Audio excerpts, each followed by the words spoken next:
विजय सिंह उर्फ बाळा बांगर। बाळा बांगर यांनी गेल्या 1 महिन्यापूर्वी महाराष्ट्रामध्ये वाल्मिक कराड यांच्याविषयी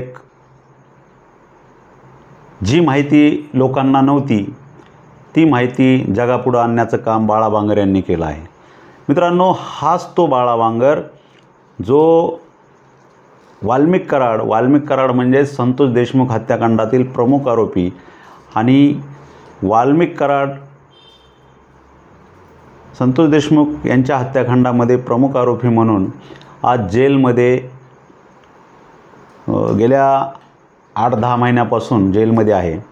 वाल्मिक कराड यांच्याबरोबर बाळा बांगर म्हणजे एखाद्या सावलीप्रमाणे असायचा आणि नेमकं बाळा बांगर विषयी आज मोहन आगाव नावाच्या एका व्यक्तीने वेगवेगळे आरोप करण्याचं काम केलं आहे आणि महाराष्ट्रामध्ये एक बाळा बांगर यांच्याविषयी एक वेगळी प्रतिमा तयार होण्याचं काम झालं आहे। म्हणून आपण मित्रांनो हा व्हिडिओ पूर्ण बघा। मी ॲडव्होकेट बापूसाहेब जाधव, मुंबई 24 तास या चॅनलमध्ये आपले सहर्ष स्वागत आहे।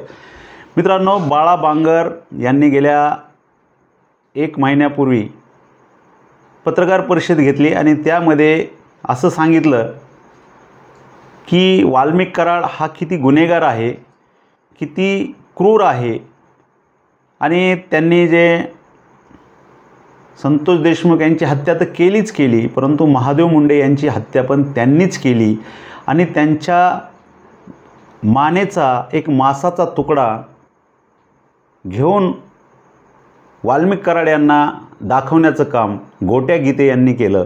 गोट्या गीते हा वाल्मिक कराड यांचा खंदे समर्थक आणि वाल्मिक कराड यांचा बाळा बांगर हा पण खंदे समर्थक, परंतु दोघांमध्ये बिनसलं आणि बाळा बांगर यांच्यावर खोट्या केसेस करण्याचं काम वाल्मिक कराड यांनी केलं आणि वाल्मिक कराडनी खोट्या केसेस केल्याच्या नंतर बाळा बांगर यांच्या आईवर, वडिलावर आणि बाळा बांगरवर वेगवेगळ्या कलमाखाली गुन्हे दाखल केले आणि तिथून पुढं बाळा बांगर हा फरार राहिला आणि त्याच्यानंतर ज्यावेळेस पत्रकार परिषद घेतली त्यावेळेस बाळा बांगरने स्फोट केला म्हणलं तरी चालेल, कारण जी गोष्ट लोकांना माहीत नव्हती, जिल्हावासियांना माहिती नव्हती, ती गोष्ट बाळा बांगर यांनी मीडियासमोर आणली आणि बाळा बांगर गेल्या 1 महिन्यापासून पूर्ण महाराष्ट्रावर चर्चेचा विषय बनला।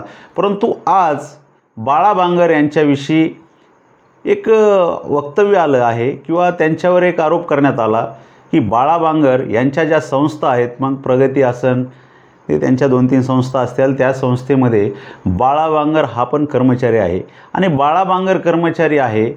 बाळा बांगर कुठंही म्हणजे ज्या कार्यालयामध्ये, ज्या संस्थेमध्ये कामाला आहे त्या संस्थेमध्ये कधीही ड्युटी करत नाही आणि तरीही त्यांचं जे बिलं आहेत, जे पगार आहे तो निघतो।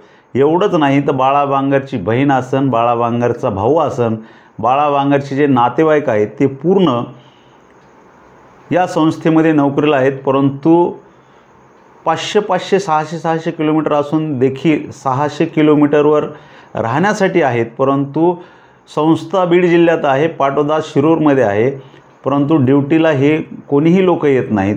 म्हणून मोहन आगाव आणि जे काही त्यांच्याबरोबर जे असतात काही लोक, त्यांनी आरोप केला आहे की बाळा बांगर हा शासनाचा